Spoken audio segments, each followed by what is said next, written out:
That low oil light pops on and your stomach drops. You see 3 old bottles in the garage and wonder which is worse, a little wrong oil or too little oil. Here is the truth I have learned as a safety investigator in tech. Running dry is worse.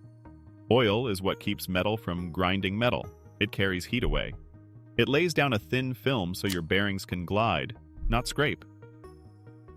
Every owner manual I trust calls an oil change the single most important basic service, and it is because oil keeps the engine alive. In an emergency, the right amount of oil with the wrong brand is better than not enough. If the bottle meets your car's required spec, that is the key. I am Morgan Lane, and you are watching Recall Roadmap with Morgan. Here is our simple plan today so you can act with confidence.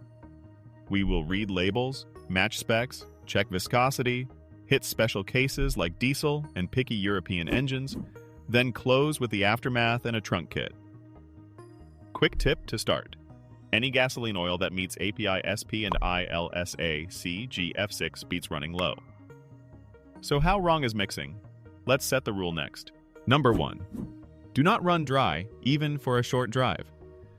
I have torn down engines that ran low, and the story is always the same. Without enough oil, friction spikes, heat climbs, and that thin oil film breaks. Bearings get scored, cams and lifters pit. That damage starts right away, not days later. Oil's job is simple and serious. It reduces friction and absorbs heat. When the dipstick shows low, top up a little now so the pump never starves. If all you have is a different brand, but it still meets your car's spec, use it. A half quart today is cheap insurance compared to a spun bearing tomorrow. Here is how I do it on the road. Park level, engine off, give it a minute, add a small pour, then recheck. You want the level between the marks, never above. This is a temporary fix, and we will make it right at the next change. But tonight, your job is to protect that film. Topping up matters most, but you cannot just pour any random oil. Up next, I will show you exactly what on the label proves a mix is safe enough for now. Number 2. Spec beats brand every single time. I know folks who swear by one label and nothing else. I respect loyalty, but your engine cares about performance standards, not a logo. Look for the small API donut on the bottle. That circle tells you the service grade, like SP for modern gasoline engines, and it shows the viscosity. If you see the ILSAC starburst, that means it meets GF6 fuel saving standards and the latest tests for issues like low-speed pre-ignition. 2 different brands that both show API SP and the starburst are built for the same job. In a pinch, you can mix those and drive without fear for the short term. Now, honesty time from the lab bench. Engine oils are roughly 1/5 additive package. Little chemical helpers for detergency, anti-wear, friction control, and more. Different brands use different blends, and long-term mixing can change performance slightly. Short-term, spec-matched oil is your friend. Long-term, we will refresh it. So, match the donut and the star before you pour. Matching spec helps. What if the only bottle you have is a close but different viscosity? Let's tackle that next. Number 3. Viscosity questions come up a lot. Say your car calls for 0W20, but the only bottle handy is 5W20. That sounds wrong, right? Here is the key. At normal engine temperature, both are the same 20 grade. The difference is mostly at a cold start. 5W is a bit thicker when it is very cold. Once warm, they behave very similar. For a short drive in mild weather, topping with 5W20 into a 0W20 engine is generally safe. I would do it to protect the pump and the bearings, then match the exact grade at the next full change. One caution from real chemistry. Different base oils and additive packs do not always mix perfectly. Highly refined bases can hold some additives less well. Mixes can sometimes cause tiny solids to form or a little haze. That is another reason I advise a timely oil change. after any big top-off with a different grade or brand. Use the close grade now to stay safe, then return to the exact grade when you service. Viscosity is only part of the story.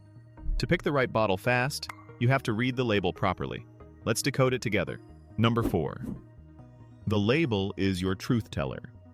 Spin the bottle and find the API donut. Inside that circle, you will see the service category, like SP for gasoline engines, or older SN on older stock, and you will see the viscosity grade. Now look for the ILSAC starburst, or shield. Starburst means it meets GF6 fuel-saving standards for modern gasoline cars. That combo, donut plus star, is what most late-model gas engines want. Diesel oils are different.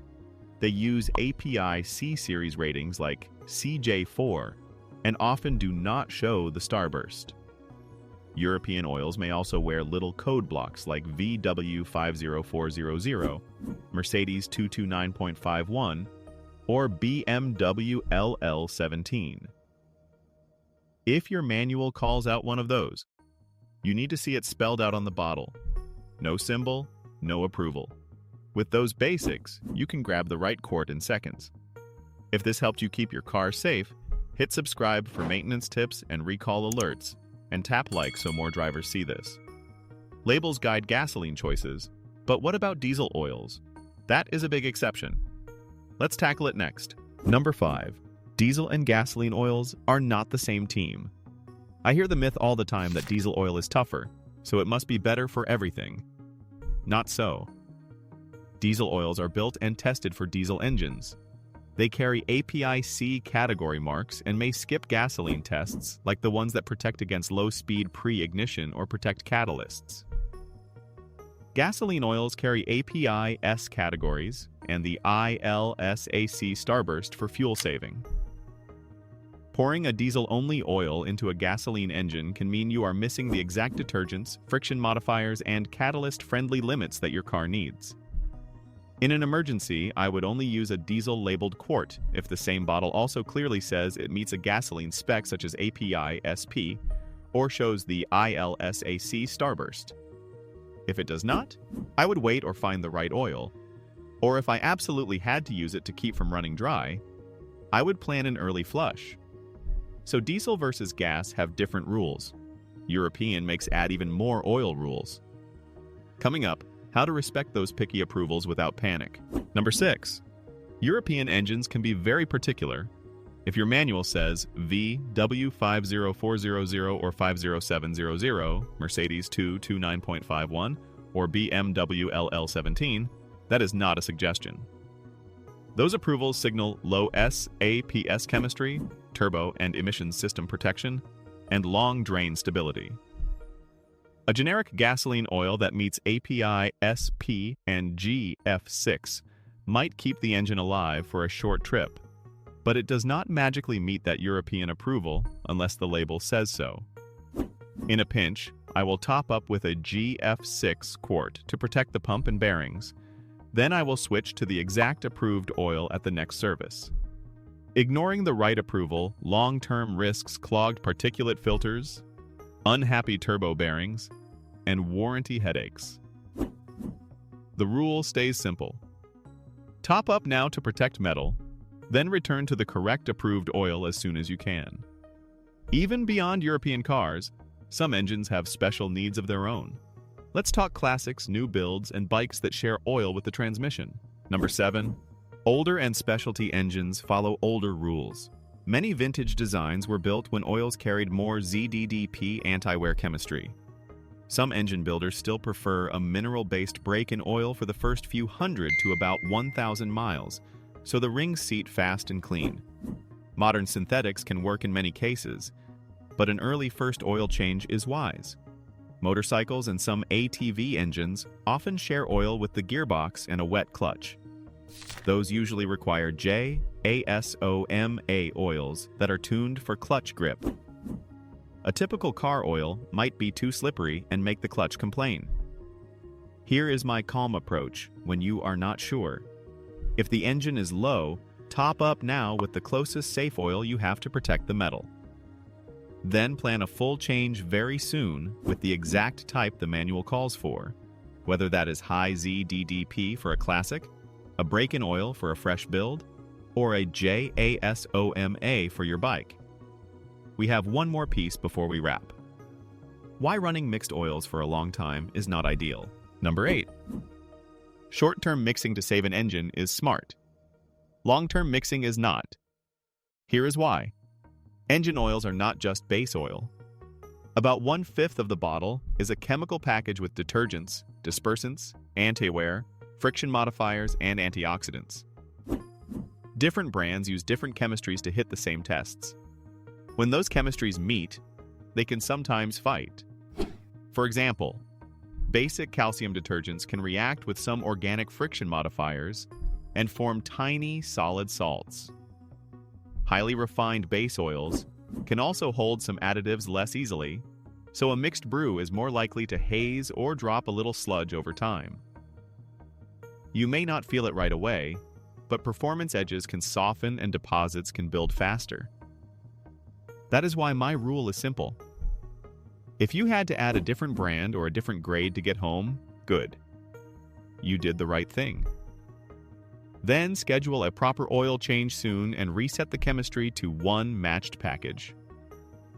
With the rules and risks clear, let's get you ready so a low oil light never feels scary again. Number 9. Preparation makes all of this easy. Build a tiny trunk kit so topping up is a no-stress move. Keep 1 quart that matches your car's spec. Read your manual, then buy a bottle that shows API SP and the ILSAC CGF 6-star for gasoline, or the exact European approval if your car needs it. Add a small folding funnel, a pair of disposable gloves, a few paper towels or a clean rag, and a small flashlight. Store the bottle upright and out of extreme cold if you can. When you check and the level is down, add a small pour, about half a quart, recheck, and bring it to the safe zone between the marks. Write down the date, miles, and what you added. Then plan your next oil change to get back to a single brand and grade. I put a free spare quart checklist in the description so you can build your kit tonight. What would you add to your oil emergency kit? Drop one idea below so we can all learn from each other. One last piece and we will wrap this up. Mixing oil is not always a disaster, and it is not zero risk either. Here is your clear roadmap. Do not run low. Match the spec, not the brand. A close viscosity for a short drive is okay, then match it at the next change.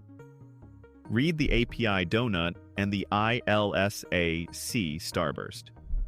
Do not swap diesel and gasoline oils unless the bottle clearly carries gasoline approvals. Respect European approvals when your manual calls for them. If you had to mix, plan a full oil change soon.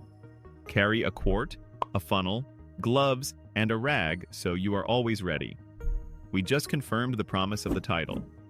Yes, you can top up with whatever is in the garage only when it meets the needed spec. That beats running right on the edge. Thanks for watching Recall Roadmap with Morgan. Before you go, grab the spare quart checklist linked below and subscribe for more practical maintenance tips and recall alerts. I appreciate a like and a share if this helped. Thanks for watching, and here is my question for your next drive. Would you top off now or wait for the exact oil, and why?